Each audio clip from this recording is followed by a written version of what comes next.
If you thought you knew what drives a psychopath, wait until you hear Randall Creek's story, a lawman who lived a double life, whose chilling arrogance boiled over into a shocking crime.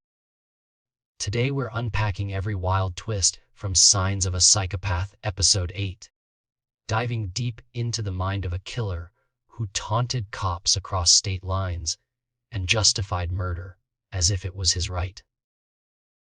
You're about to witness the anatomy of psychopathy like never before. So, let's set the scene. The episode opens with Randall Creek, not just any suspect, but a sheriff's deputy from Kentucky. Right off the bat, that contrast grabs your attention. The very person sworn to protect the law, now accused of brutally murdering his own girlfriend in her Kentucky home. The news flashes across the screen.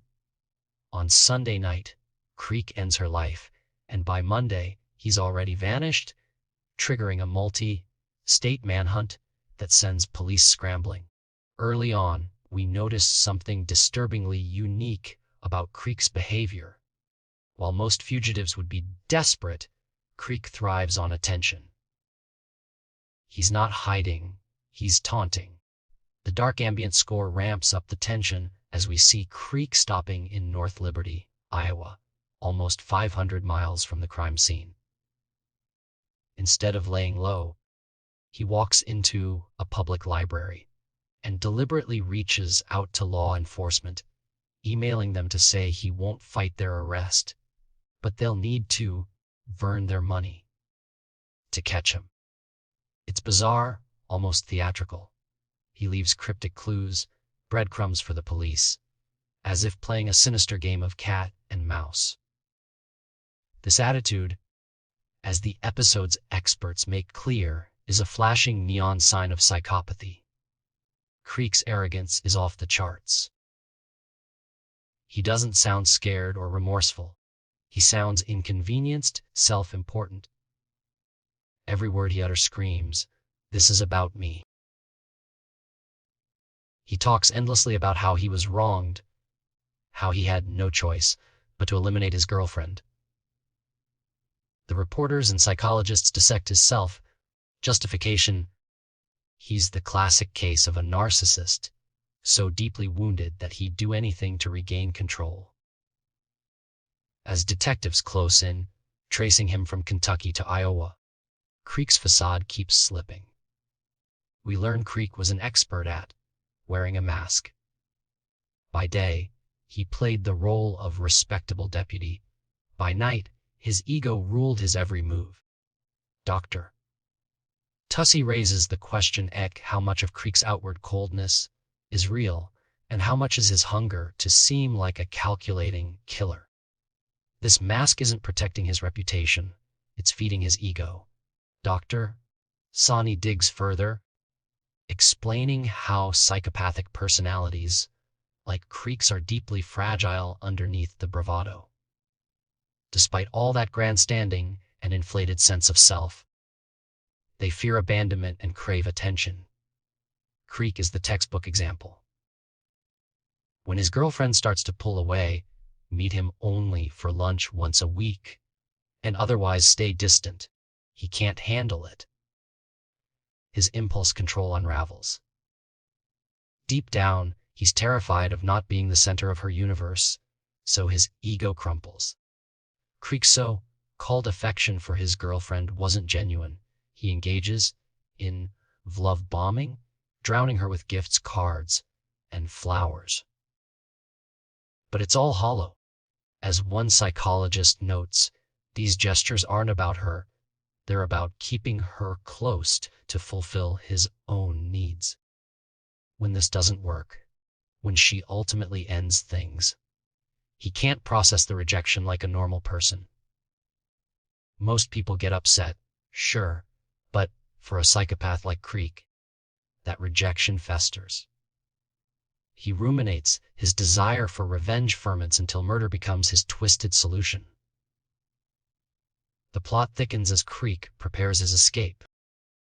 He empties his bank accounts, packs his things, and makes it appear like he's running off to Anchorage, Alaska. But the reality is far darker. Killing his girlfriend was his plan all along, with Alaska as the sanctuary he'd used to disappear. This is premeditation at its most chilling. Delving into the murder itself, the episode exposes Creek's utter lack of remorse. Throughout his interactions with law enforcement, never once does he express guilt or regret. If anything, Creek justifies his actions. His self-pity morphs into blame. Every decision his girlfriend made was, in his warped mind, an insult that required punishment. A particularly haunting segment examines his post-crime behavior. He floods her phone with voicemails, so many, so intrusive, they veer into stalking territory. Women know these as red flags.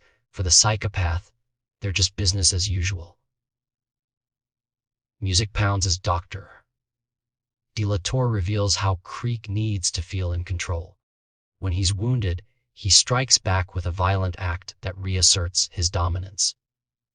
His narcissism means any emotional blow will result in an explosive outburst. And when confronted by police, Creek's animosity is palpable. He's less concerned about the harm he's done and more insulted by any man perceived as less than him. The only time emotion flickers across his face isn't shame. It's contempt for others. The experts point out that for domestic violence perpetrators like Creek, it's always about power. Relationships are purely transactional and self-serving. The final twist comes as Creek tries to craft his public legacy, implying the crime was inevitable. He proclaims to investigators point blank that nobody will be surprised by his actions. In this moment, the episode reveals the ultimate truth about Randall Creek. All the notions of being a rebel or bad boy are just masks for basic criminality. He needs to be the anti-hero and chooses notoriety over obscurity. As the music fades and the episode closes, we're left with the uncomfortable reality. Randall Creek wasn't an uncatchable outlaw. He was a deeply dangerous and self-obsessed individual allowed to slip through the cracks. Every sign, every boast, every calculated move was a neon warning that most people missed. So to wrap it up, Signs of a Psychopath Episode 8 puts us face to face with the mind of a killer more twisted than most. By peeling back the layers, we see how ego, rejection, and a lack of empathy combine into something deadly.